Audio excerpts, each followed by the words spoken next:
Hello friends, today we are going to study ET means evapotranspiration, PET means potential evapotranspiration and AET means actual evapotranspiration. तर पहिली term होती आपली इव्हॅपोट्रान्स्पिरेशन, denote करतात ETने. इव्हॅपोट्रान्स्पिरेशनलाच आणखीन एक word use करतात, तो म्हणजे कन्झम्प्टिव्ह यूज, तो डिनोट करतात CUने. आता इव्हॅपोट्रान्स्पिरेशन समजून घ्यायच्या अगोदर इव्हॅपरेशन म्हणजे काय, ट्रान्स्पिरेशन म्हणजे काय, ते केव्हा होतं ते समजून घेऊयात. आता डायग्रॅमॅटिकली आपण समजून घेऊया. समजा एक झाड आहे किंवा आपण इथे प्लांट्स आहेत असं म्हणूया. तर इव्हॅपरेशन कुठून होत असतं? ह्या प्लांट्सच्या ॲडजसंट सॉईलमधून होत असतं, हे तर सर्वांना माहिती आहे. तसं इव्हॅपरेशन आपण लहानपणापासून शिकत आलो, त्याबद्दल जास्त काही सांगायची गरज नाही. ट्रान्स्पिरेशन पण सगळ्यांना माहिती आहे. ट्रान्स्पिरेशनमध्ये काय होत असतं तर during a day time photosynthesis process होत असते. फोटोसिंथेसिस प्रोसेस म्हणजे काय तर प्लांट्स त्यांचे अन्न मील तयार करत असतात. तर सनलाईट जेव्हा असतो त्यावेळी पाणी आणि सनलाईटचा यूज करून पानांमध्ये प्लांट्स त्यांचे अन्न तयार करतात. जेव्हा ही प्रोसेस होत असते त्यावेळी काय होतं, हे जे सेल्स असतात झाडांचे सगळे प्लांट्सचे जे सेल्स असतात ते वाईड होतात, म्हणजे त्यांची रुंदी वाढते. त्यावेळी सेल्स काय करतात तर सॉईलमधून फोटोसिंथेसिस प्रोसेससाठी प्लांट्स काय करतात, वॉटर ॲब्सॉर्ब करतात. नंतर ते पाणी पानांमधून परत वातावरणामध्ये काय होतं, वेपर्सच्या अवस्थेत जातं. त्यालाच म्हणतात काय, ट्रान्स्पिरेशन. बरं, ट्रान्स्पिरेशन हे जास्त करून दिवसाच होतं. हे लक्षात कसं ठेवायचं तर फोटोसिंथेसिस प्रोसेस सनलाईट असल्याशिवाय होत नाही आणि त्याचवेळी पाणी हे शोषलं जातं सेल्सकडून. पण इव्हॅपरेशन असतं ना ते डे टाईम अल्सो नाईट टाईमला सुद्धा होऊ शकतं. फरक त्याचा एवढा आहे की त्याचा रेट, इव्हॅपरेशनचा रेट डे टाईमला आणि नाईट टाईमला वेगळा असू शकतो. मग आपण ET म्हणजेच इव्हॅपोट्रान्स्पिरेशनला असं म्हणू शकतो का की loss of water by transpiration and evaporation. आता डेफिनेशन पाहून घेऊयात. Transpiration, it is the process in which water entering the plant roots is used in building of a plant tissue. This water finally passed into atmosphere in the form of vapor from the leaves of the plant. Evaporation, it is the process in which water from soil adjacent to the plant passes into the atmosphere in the form of vapor. And then evapotranspiration, ET, also known as consumptive use, CU. Evapotranspiration can be defined as the sum of evaporation and transpiration from the earth's land and ocean surface to the atmosphere. Now see the chart. Evapotranspiration, evaporation and transpiration. ET is the combined process of evaporation and transpiration. Also, we can say evapotranspiration can be defined as the sum of evaporation and transpiration from the Earth's land and ocean surface to the atmosphere. See, in evaporation from open water, from soil, from vegetation surface, but the transpiration from only plants. आता आपण बोलणार आहोत PET आणि AET बद्दल. तर PET आणि AET discuss करण्यासाठी आपल्याला सगळ्यात अगोदर माहीत पाहिजे की परमनंट विल्टिंग पॉईंट कुठे असतो, फील्ड कपॅसिटी म्हणजे काय, आणि अशा बेसिक गोष्टी ज्या की आपण अगोदरच्या व्हिडिओमध्ये डिस्कस केलेल्या आहेत. जर तुम्ही ते व्हिडिओ पाहिले नसतील तर मी त्या सगळ्यांच्या लिंक खाली देते, आणि जर तुम्ही विसरला असाल तर तुम्ही रिवाईज देखील करू शकता. आणि त्यानंतरच आपल्याला PET आणि AET समजण्यास मदत होणार आहे. आता PET म्हणजेच पोटेन्शियल इव्हॅपोट्रान्सपिरेशनमध्ये पोटेन्शियल हा शब्द येतो. पोटेन्शियल म्हणजे काय? क्षमता. त्या झाडांची किंवा प्लांट्सची किती क्षमता आहे याचा आपण विचार करतो. तर मॅक्झिमम इव्हॅपोट्रान्सपिरेशनचा विचार कुठे केला जाईल? तर पोटेन्शियल इव्हॅपोट्रान्सपिरेशनमध्ये. तर ॲक्च्युअल इव्हॅपोट्रान्सपिरेशनमध्ये वेगवेगळ्या पॅरामीटर्सचा विचार करून जे इव्हॅपोरेशन होतं त्याचा विचार केला जाईल. आता पोटेन्शियल इव्हॅपोट्रान्सपिरेशनमध्ये मॅक्झिमम इव्हॅपोरेशन होतं असं म्हणतात. पण मॅक्झिमम इव्हॅपोरेशन होण्यासाठी काय गरजेचं आहे? तर सॉईल मॉइश्चर कंटेंट देखील मॅक्झिमम असणं गरजेचं आहे. बरं, प्लांट्स कोणतं वॉटर यूज करतात त्यांच्या ग्रोथसाठी? तर ते आहे फील्ड कपॅसिटीमधलं.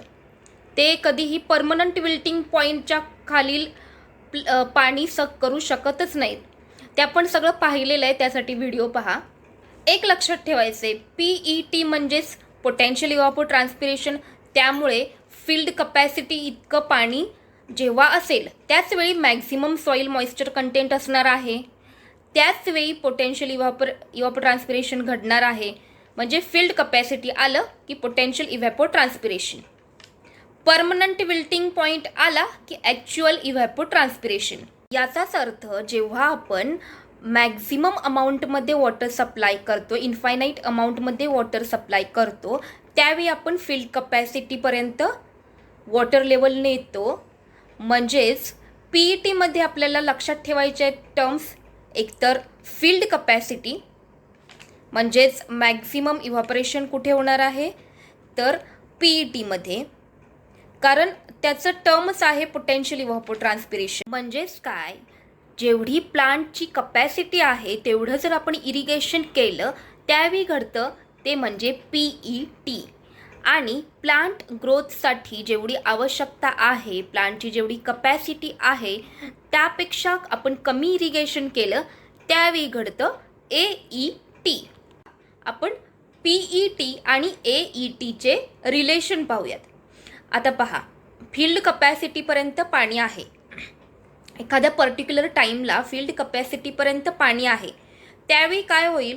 तर पोटेन्शियल इव्हॅपोट्रान्सपिरेशन म्हणजे प्लांट्सला जेवढी नीड आहे तेवढं पाणी अवेलेबल आहे, त्यावेळी ट्रान्सपिरेशनसुद्धा मॅक्झिमम होणार आहे. मग ॲक्च्युअल इव्हॅपोट्रान्सपिरेशनसुद्धा त्यावेळी मॅक्झिममच होणार आहे.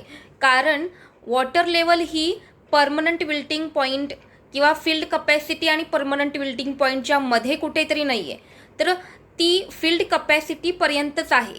म्हणजेच त्यांचं पोटेन्शियल, त्यांची क्षमता किती होती तेवढंच पाणी आपण त्याला दिलं आहे. त्यामुळे पोटेन्शियल इव्हॅपोट्रान्सपिरेशन तर होतेच, पण ते पोटेन्शियल इव्हॅपोट्रान्सपिरेशन हे ॲक्च्युअल इव्हॅपोट्रान्सपिरेशनपर्यंत होते किंवा इक्वल होते असं आपण म्हणूया. आपण पाहिलं काय होतं? तर सॉईलमध्ये प्लांट्स ग्रोथला नीड आहे त्याच्यापेक्षा जर कमी वॉटर कंटेंट असेल तर त्यावेळी आपण विचार करतो तो AETचा. मात्र इथे ह्या पर्टिक्युलर टाईमला आपल्याला काय दिलं आहे? तर फील्ड कपॅसिटी इतकंच पाणी दिलं आहे. म्हणजेच पोटेन्शियल इव्हॅपोट्रान्सपिरेशन त्यावेळी इज इक्वल टू AET म्हणजे ॲक्च्युअल इव्हॅपोट्रान्सपिरेशन एवढं असणार आहे. अर्थात actual evapotranspiration is equal to PET असणार आहे. कारण PET तर ऑलवेज मॅक्झिमम असतो. त्यावेळी PET अपॉन AET किंवा AET अपॉन PET हा जो रेशो आपण घेऊ तो येणार आहे 1. कारण AET upon PET is equal to 1 means PET is equal to AET. बरं, मग आता ज्यावेळी परमनंट विल्टिंग पॉईंट आणि फील्ड कपॅसिटी याच्यामध्ये वॉटर कंटेंट असेल त्यावेळी AET अपॉन PET हा रेशो किती असणार आहे? तर 0 ते 1 याच्या दरम्यान असणार आहे. 1 कधी असतो? तर वॉटर कंटेंट फील्ड कपॅसिटी एवढंच असेल तर. 0 ते 1 कधी असतो? तर फील्ड कपॅसिटी आणि परमनंट विल्टिंग पॉईंट या दोन्हीच्या दरम्यान सॉईल मॉइश्चर असेल तर. आता जर soil moisture permanent wilting point इतकं असेल तर AET नक्कीच 0 असणार आहे. पण पोटेन्शियल क्षमता मात्र भरपूर आहे. पण वॉटर कंटेंट अवेलेबल आहे ते कमी आहे. इथे PETला जेव्हा आपण जातो परमनंट विल्टिंग पॉईंटला, तिथे तर AET झिरोच होणार आहे. फील्ड कपॅसिटी आणि परमनंट विल्टिंग पॉईंटच्या दरम्यान जेव्हा सॉईल मॉइश्चर कंटेंट असेल तेव्हा 0 ते 1, आणि ज्यावेळी फील्ड कपॅसिटीपर्यंत वॉटर असेल म्हणजेच पोटेन्शियल फुलफिल होत असेल त्यावेळी AET अपॉन PET असणार आहे 1. तर PET potential evapotranspiration. PET is the amount of evaporation that will occur if an unlimited amount of water is available. It is the hypothetical rate of use of moisture. Here it is assumed that a crop completely covers the ground surface under irrigation and ET takes place entirely through the plants. हे assumption आहेत की complete ground सरफेसवरती plants आहेत आणि ते under irrigation आहे.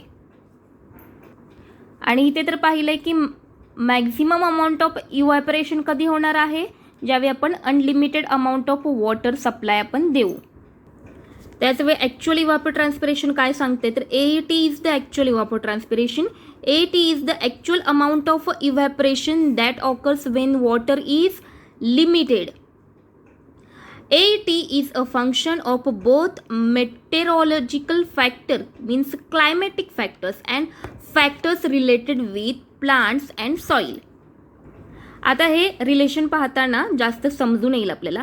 If water supply is less than PET, potential evapotranspiration कधी होतं, फुल potential त्यांचं कधी फुलफिल होत असतं, तर फील्ड कपॅसिटी इतकं वॉटर असेल त्यावेळी. पण आपण वॉटर सप्लाय जो आहे तो त्यांच्या फुलफिलमेंटला कमी दिलेला आहे, तर त्यावेळी AET अपॉन PET मगाशीच आपण पाहिलं लेस दॅन 1. हे कधी घडतं, PETचा विचार आपण फील्ड कपॅसिटीला करतो. AET फील्ड कपॅसिटी इथे असते, परमनंट विल्टिंग पॉईंट इथे असतो. फुलफिलमेंट होण्यासाठी समजा इथे मी डायग्रॅमच काढते.